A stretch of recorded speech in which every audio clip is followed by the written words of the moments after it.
Hello, your friendly neighborhood host JT Wheatley here again, back for another episode of the History of Comics podcast, this time with the history of Image Comics. For decades, Marvel and DC have dominated the American comic book market.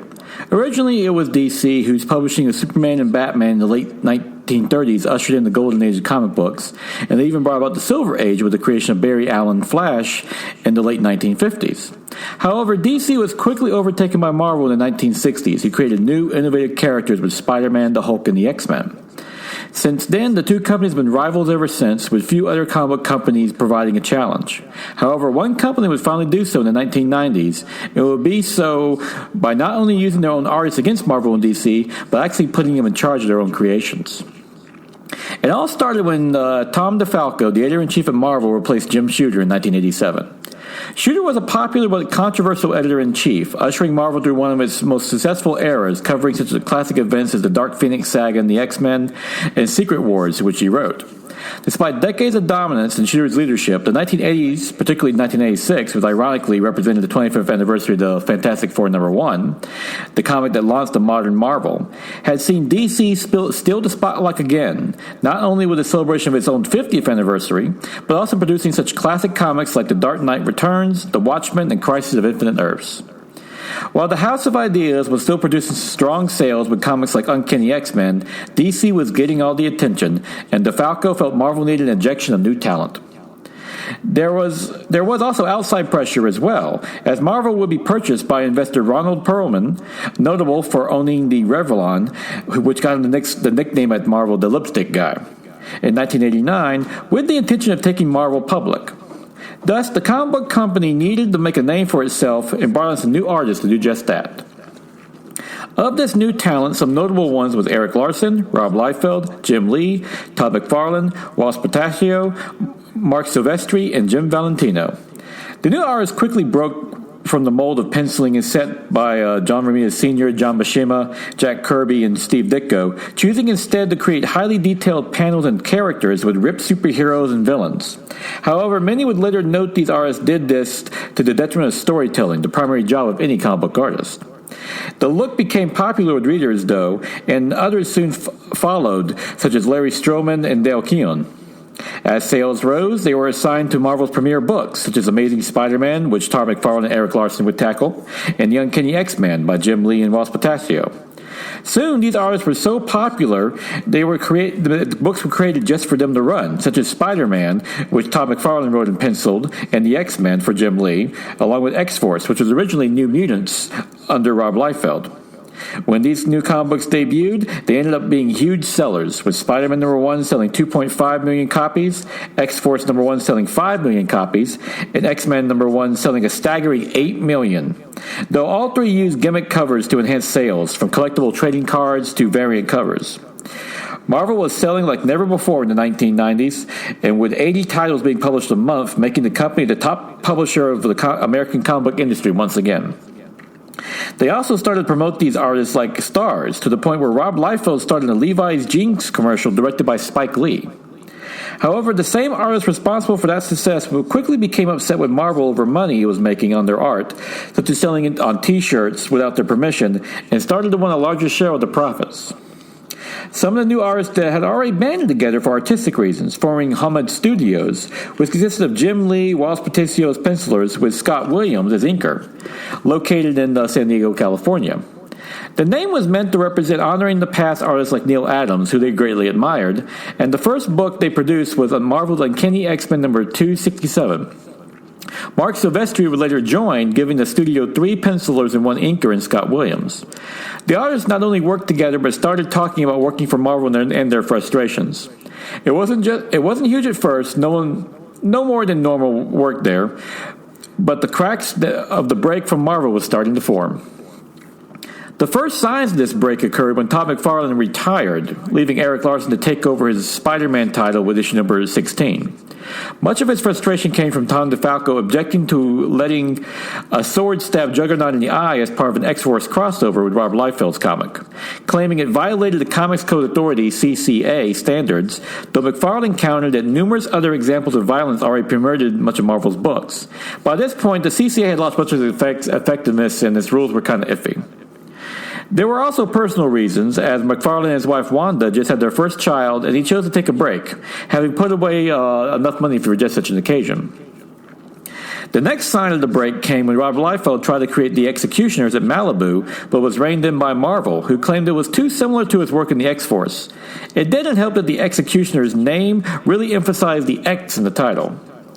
David Olbrich, the head of Malibu, had seen the original proposal for Youngblood, a comic idea Rob Liefeld first created back in 1987, but Liefeld chose instead to do Hawk and Dove at DC. Malibu Comics was an up-and-coming comic book company founded in 1986, noted for being creator-friendly, and Liefeld always had an open invitation to make anything he wanted there, which he remembered.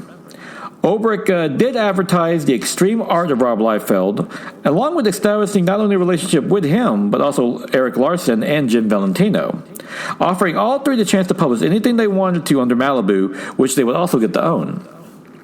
The original idea was to continue working at Marvel while also doing creator-owned work at Malibu, and Eric Larson was the first to jump at the chance, with Valentino following soon afterwards. While the artists were getting generous royalties and accolades from Marvel, they still felt like they were just hired. There was a higher share, along with a larger feeling of being treated just as hired help. Rob then called Todd McFarlane, who loved the idea so much he came out of retirement. However, he quickly took over, as his idea was not just to do creator-owned books while working at Marvel, but to break from Marvel altogether and to form their own company. Todd McFarlane knew that there would be strength in numbers. He had previously tried to start a union for comic book artists, but failed. And if they were to leave Marvel and form their own company.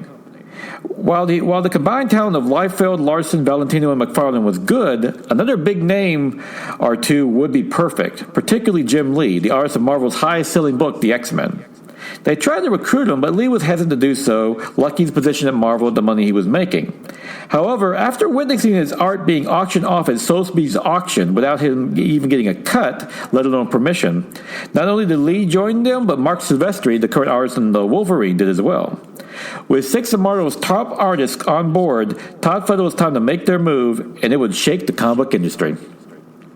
On December 17, 1991, Todd McFarlane, with his wife and child in tow, led Jim Lee and Rob Liefeld to meet Terry Stewart, the then president of Marvel, along with Tom DeFalco, who, according to Rob Liefeld, fell into the meeting when he was secretly listening in the other room to comical effect. They met in New York City where they spoke about their grievances.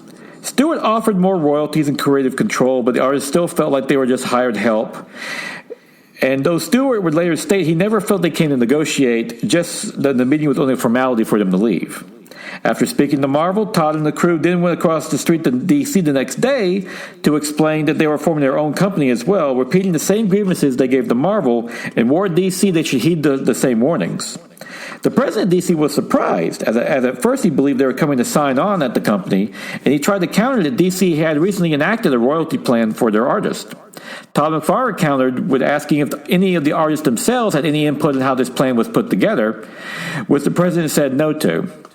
That was all McFarlane needed to hear, and he and the rest of the artists left to form their new comic book company. The new company was formed on February 1st, 1992 at Mark Silvestri's home, where Ross Porticio also joined up, bringing the founding artists to 7, though Porticio was never made a partner like the original 6.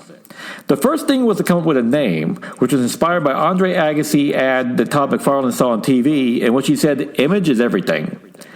Todd loved it, and he said that was the name, Image Comics. The 6 original partners were Jim Lee, Todd McFarlane, Rob Liefeld, Jim Valentino, Mark Silvestri, and Eric Larson. While Porticio also joined with Jim Lee, he would never, of course, be made partner.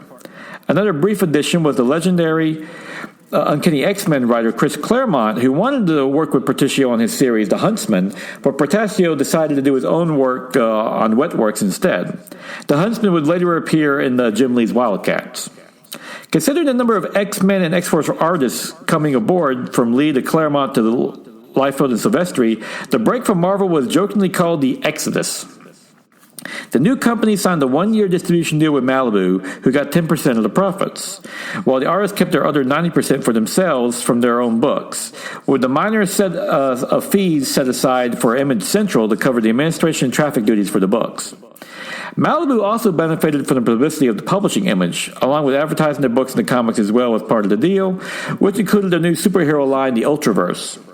However, the Image founders started to resent the deal, especially with having to advertise Image Malibu's books and theirs, so they set up their own network to keep all the profits, making a clean break from Malibu after the contract was up. One of the first rules of Image was that the company only owned two things: the name and the logo. Everything else was to be creator-owned, and it was meant to be a company where creators could bring their work, owning it without editorial interference. In addition, creators could leave the company whenever they wanted to and take their work with them. With these incentives, other top-flight artists were offered places at Image as well, such as Dale Keown, the current artist in The Incredible Hulk, Larry Stroman from The X Factor, and Sam Keefe from DC Sandman. This was all part of a larger strategy as Image, as they knew the more talented artists at the company, the more legitimacy they would have. The founding of Image became a media event that February as well, with nearly every major newspaper and TV outlet covering it. It also caused Marvel's stock to drop $11.37 a share to $54.62 on February 17th. Marvel's reaction to the artists did vary as well, based on their level of success. For example, Lee and Silvestri were allowed to finish their runs in their respective comics. Silvestri's last issue will be Wolverine number 57, but Valentino and Keown were promptly fired. McFarlane argued for a clean break, as Rob Liefeld originally thought he could still work on X-Force at Marvel while doing his Youngblood comic book. However, McFarlane correctly pointed out that they could barely produce one book on their own, let alone two, so they should focus on their own creator-owned Image books. Liefeld, meanwhile, appeared on the Dennis Miller Show due to his popularity along with Image in general. When they set out, they originally thought they would need 60,000 in sales, but hoped for 100,000 just to make what they were making at Marvel. Instead, they were about to blow theirs and the world's expectations completely apart. On April 16, 1992, Image Comics launched when Youngblood number 1 was released by Rob Liefeld, selling 325,000 copies on its first printing, and that was just getting started. By the last printing of Youngblood number 1, it has sold over 1 million copies, selling out faster than retailers could keep them in stock. Youngblood became the highest-selling independent book of all time, at least at that point, though despite its criminal drubbing for its poor lighting and art structure, something Rob Liefeld himself concedes years later. Despite this, the Image era had begun, and it was just getting started. Youngblood's success would soon be followed by Todd McFarlane's Spawn, Eric Larsen's Savage Dragon, and Jim Lee's Wildcats, all which went on to pass the 1 million mark in sales, with Spawn replacing Youngblood as the highest-selling independent comic of all time at 1.7 million copies sold. The rest of the founders soon followed, with Mark Silvestri's Cyberforce, which sold 850,000, and Jim Valentino's Shadowhawk. The one hiccup was Ross Patricio's Wet Works, which was delayed due to the death of his sister and didn't see publication in 1994. Nevertheless, every Image creator was enjoying unprecedented success with the launch, with practically every book selling at least 500,000 copies. The sales were so high that in 1992, Image Comics actually surpassed DC in sales, becoming the number 2 publisher in America after Marvel. The gamble had paid off and then some. The founders and the artists who joined Image to leave the big two and set out on their own and met with enormous success. However, the realities of actually running a comic book business over being just an artist was about to catch up to them. It wasn't just the stories, though, as Image made a conscious effort to improve the production value of their comics to justify the then outrageous $195 price tag for each book. Those were the days. Eventually, they graduated to high-quality paper, beginning with Youngblood number 4 and Spawn number 8, along with hiring Steve Olif's Olympic Studios to colorize the books with a new computerized coloring. Olaf previously did this for Marvel, colorizing the classic manga Akira for American audiences. Like all manga, it was originally black and white, making it the first comic colorized by a computer. Side note, Marvel never finished its translation of Akira, and it would be Dark Horse over a decade later who would finally translate and release the full series in America, but in its original black and white. Back to Image, Olaf's colorization was so well received, Todd McFarlane gave them a bonus check in thousands of dollars, prompting Olaf and Olympics to make Image their top priority. Soon, Olympics was colorizing 7% of Image's books, though it did lead to further comments that all of Image's comics looked alike. By 1993, the company was selling well, they was plagued by late shipments. And while their books were also criticized for the content and exploiting markets with the gimmicks, Shadowhawk in particular was infamous for doing mini comic books as foul covers and die card covers to make extra sales. To help get the late shipments under control, Larry Marder was hired as the executive director to oversee publishing and the release. Marder was previously known as the creator of the Bean World comic in the mid-1980s, along with being the marketing director of Moondogs, a pop culture store chain. Marder would later become president of Todd Toys, a prestige company that Todd McFarlane would later found. As executive director, Marder used his experience to solicit books, print them, and to collect the money. To stop the late issues, Marder established a policy that no solicitations would occur until 3 issues were already produced. He later discovered Image needed at least 30 books on the stands to be solvent.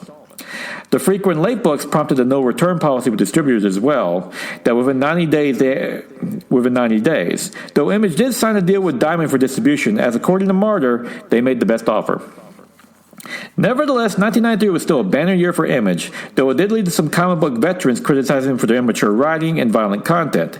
Image didn't work under the CCA, thus the content could be more mature. For example, in Jim Valentino's Shadowhawk, the title character dealt with criminals by breaking their spines, paralyzing them. They also were upset that it seemed the glamour had art that was more glamorous but shallow. The Image creators were undeterred, though, as they were able to make superhero stories they always wanted to, while also making some good money along the way. It helped that Image started to represent in many ways the cutting edge of the business, from top-quality paper, digital coloring, and dynamic lettering that was breaking all the norms of the industry.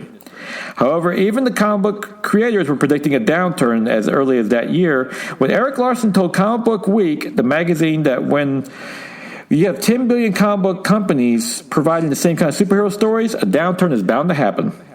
However, Larson also predicted that Image would survive, just as the Teenage Mutant Ninja Turtles did during the black and white downturn. An interesting comic for Larson to highlight, since he would later bring Teenage Mutant Ninja Turtles to Image for a comic book run. One step Image did take was they broke from Malibu to become truly independent on their own, with their own distribution network. It wasn't just a moment too soon, as part of one of Marvel's biggest purchasing frenzies at the time, it acquired Malibu in November of 1994. The founders were already looking to spread their franchises when Hollywood came calling, as Mark Silvestri and Rob Liefeld signed development deals for cartoon series with Saban for their Cyberforce and Youngblood properties, with Mattel set to do the toys. However, the deal fell through while Todd McFarlane started his own McFarlane Toys to produce his own action figures. Silvestri at first doubted him, but later said the move proved that McFarlane was one of the savviest businessmen in comic books. McFarlane even gets spawned to make a live-action movie in 1997, and to date, it's the only Image adaptation of the original founders to ever make such a leap. The Image founders were challenged as businessmen, though, often hiring their friends to help. Todd McFarlane's wife even served as his editor at the beginning, while some started doing multiple books just to increase sales. They also ran into simple things of being a businessman, like renting office space and setting up payrolls, something they'd never done before.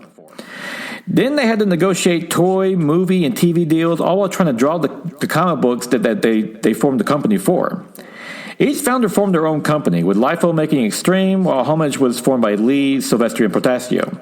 Mark Silvestri would later form his own company, Top Cow, while Lee would form Wildstorm. Soon, Image formed a slick, dangerous style in their books, once again creating the criticism at the time of all the Image books looking alike. At the same time, Image kept poaching Marvel's top talent like Jay Lee, Greg Capullo, and Stephen Platt, at the time Marvel's most prized artist due to his work on Moon Knight, along with bringing in other acclaimed artists like J. Scott Campbell, David Finch, Michael Turner, and Travis Silvestris, continuing the belief that bringing in top-notch talent would maintain Image's place in the market. However, the founders were not just attracting artists to Image Central, but to their individual studios. At first, this was fine, as everyone was getting along well, but it was also a harbinger of things to come. There were also some other bumps in the road as well, including one move that would backfire in Image's face. And with that, we will leave you for now. But when we return for part 2, we'll conclude with the history of Image Comics, including that downturn. As Image suffers like everyone else, it will become the speculation class one of the worst moments in American comic book history.